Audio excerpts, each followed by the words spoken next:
নমস্কার বন্ধুরা, তোমাদের সবাইকে স্বাগত জানাই স্বর্ণালী অফিসিয়াল ভিলেজ ফুডে। তোমরা সবাই কেমন আছো?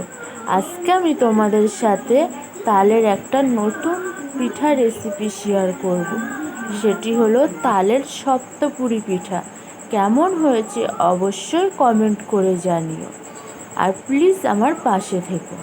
দেখো বন্ধুরা, প্রথমে আমি ওই বাটিটার মাপ করে 1.5 বাটি মতন ময়দা নিয়েছি। তারপর তাতে পরিমাণ মতো লবণ দিয়ে ময়দার সাথে ভালোভাবে মিশিয়ে নিয়েছি। তারপর আমি ওই বাটিটার 1 বাটি মতন পাল্প তুলে নিয়েছি। নিয়ে আমি ময়দার সাথে অল্প পরিমাণ মতন করে তালের পাল্প দিয়ে একটা শক্ত ডো মতন মেখে নিয়েছি।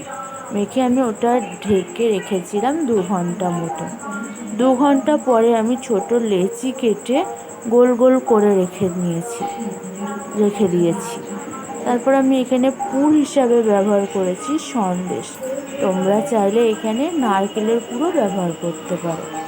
তারপরে আমি এখানে ছোট ছোট খিলি করে তার মধ্যে সন্দেশ দিয়ে মুখটা ভালোভাবে আটকে দিয়েছি, যাতে মুখটা খুলে না যায়।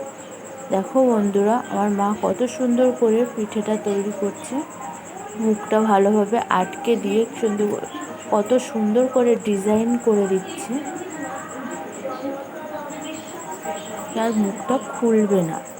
তারপরে দেখো কত সুন্দর সব ডিজাইন করে রেখেছে, তো সুন্দর হয়েছে পিঠাগুলো। তারপরে আমি কড়াইতে পরিমাণ মতো সাদা তেল দিয়েছি। সাদা তেলটা খুব ভালোভাবে গরম হয়ে গেলে তাতে আমি একটা একটা করে পিঠা ছেড়ে এপিট ওপিট করে লাল লাল করে ভেজে তুলে নিয়েছি।